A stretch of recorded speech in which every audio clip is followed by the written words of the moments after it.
Alright my guy, leo ndifuna tikambiana za kascam kena yake opsa kwambiri kwa jitisa manyazi ne. I just want to give my member heads up.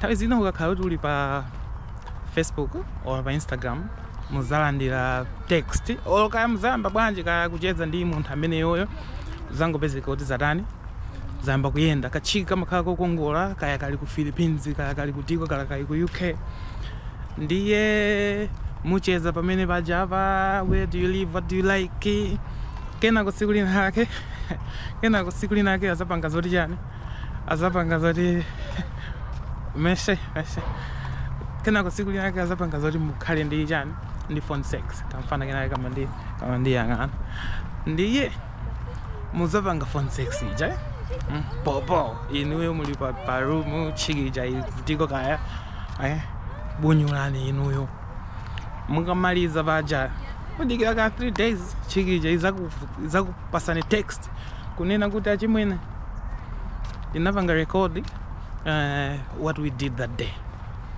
Komaso ndikuziwa achibale anu abo palibe nake pokongola anthu amajambulisira kumakwati koko choko kuli tima couples tingapo ndito tose taslimu tokatoka kulibe madundu.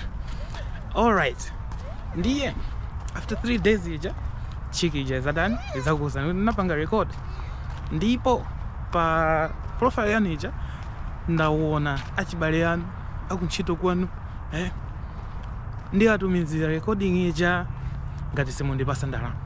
Scam yake simple. Inuyo ndikuti pamene aja iwe scramble anthu amalipira ndalama zikuchitika ndipo never trust munthu oti kungovumbuluka mwamuziwa kumene and you engage ndi chani ndi phone sex pa line ipo. Zimafunika akhale Malawi ndithu wati mmanziwa ndithu komanso yoti you've built trust osati some random karanga munthu umene ndi panopa ine moto bakaya anthu amene angandipanga chipongwe chimenechi ndi angati nchifukwa chake ineyo kenaka kachiki kokongola kungovumbuluka basi moto ndimakufira chanjani okay muthoka pamene pajava muswitirana chanjani and then it happens kakuza jase ndi manyuzi ako ndi apasa achibaletu ndi uone ukapezeke pamikozi moto ndibakaya in nude scandal ndekuti basi chikija uyipasa zindalama zambiribiri pamene pachava very easy. Ndiye chimene chimafunika ndicho kuti when you go online take care. Si ifeyo monga achinyamata oti magazi athu adakathamangabe sitimalesa kuti people should engage in tima behaviors ngati titi kugawana manudes ndi zachinyamata zimango ine akuchitika koma do it with munthu oti you've met in person,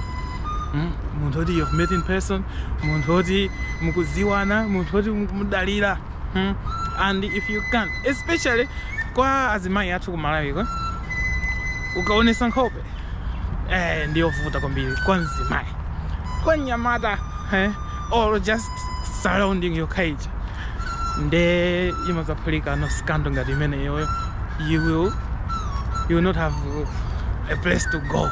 Muzasi wako tawira ndi amakhala mafana aku Nigeria. Mafana aku Nigeria amene ali kuchani ali kumalo ngati ku Cyprus ndikumene amakonda kukakhala kumapanga scam athu amatakhala so ma Indians. Iweyo mene ukucheza moja akuwerenga script akucheza ndiyo anthu ambirimbiri sizoti ndino nokhaya komaso iwo aje mene muziti mukupanga phone sex moja akuyuza chani akuyuza computer ena ali ku Dubai amachita kuyuza ma models mafana ena ku Russia ku ena ndiyo tamakhala machani anthu oti they are kidnapped ngati imene amati pig butchering scams zimene zimachitika ku Myanmar. Ma Chinese amapanga kidnap ma Chinese anzawo ndikumacheza nawe as a full-time job wamva kenako ndikuzavumbuluka ndikupanga chani ndikupanga betray. So buyer beware. Iyo ndi scam number 1 ndipo zimachitika zikuchitika big basi akupanga chipongwe that way. Ifeyo inuyo ngati mukufuna kupanga zina zake ngati nthupi mukumva ina yake, ndi bwino kutani, ndi bwino kulowa pa internet pa just go to a porn site. It's safer. Kulachina roundandbrown.com, mydaysextape.fr, kuli kumene koko pornhub.com, kuli redtube.com, kuli zambiri muchita kutopa. Koma beware ndi chani kodi apa ndiyende banje. Beware ndi izizi zoti kamuntu kenake kangoyamba kukufira amene kukupasa zina zake zoti iwe sukuziwasa zoti zachokera kutiko. That will be your downfall. Of course, mascam yenake they are easy to see it. Mascam yenake they are easy to see it. Monga scam yonena kuti mucheza ndi munthu chakena kwakupempha ndalama. Iyo ndi avoidable kuti munthu wakumana kumene akufuna ya lunch, akufuna ndalama. Imene yo is easy. Koma yo option ndi imene yonena kuti chani. Yonena kuti she's got your nudes. So buyer beware. Ndizo opsa zimene zozo and that's us.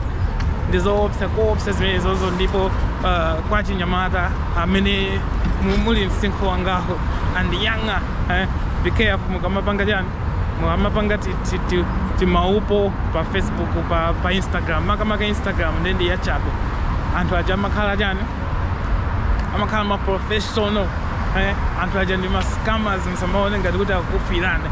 You are not that handsome. I say iweyo munthu wooneka ngati ineyo kumaona ngati kuti chick inake ingata enthawa amene kutali ngati ku India, ku China kumacheza ndi iweyo. No, that's not gonna happen. So just be careful. And then paliso scam imene yoti ineyo ndemwe nditakugweramo pa Facebook amatenga zina la ngati munthu amene kumuziwa abwera pamene pajaba ase ndikupanga mpikisano ina yake tandivotele. Ukapanga click page ije udabwa kuti page ije kupita kwina wake akufuna ulowese chani upange login, vote with Facebook. Vaya kumene kujako you are logged out. Ndi umalowesa no ma details ako. Chimene akufuna pamene pajaba ndikuchani, ndikupanga collect iweyo your personal information basi. Ndikuti wapasa hataina kana nditumizira kamene koko pa Facebook I nearly entered my details. Naika ndito my details pamene pajaba. Kena kundu ndisanapange submit. I was like, wait a minute, what's happening here? Pamene inaziwa zoto ndi scam. And kwa munthu aliyense amene ali ndi Facebook ikani imene matijani two-factor authentication. Ndi chani kodi? Ndi yoti ukalowesa password paja ifuna so ulowese chani ulowese SMS code mwinaso imatha kukutumizira email ukapeze code ku email or ukhale ndi authenticator pali ma authenticator applications Microsoft ndi Google. Stay secure komanso protect your privacy. Ngati inu muli ndi zibaba zoti chani just do some mild porn basi koma pa internet paipa makamaka ukakhala kuti ndiwe munthu wazina anthu oti odziwika don't tiyasika nati tikangobwera tikuoneka ta easy. Be careful, be very careful. Anyway ndinali ku town uko ndipita no ndiwoloka kuko malo ena ake osauka ndipita konse. Anyway ndili moto mpakaya nimafuna chinyamata azikhala ndi zinthu zabwino. Ndiye cheers, bye.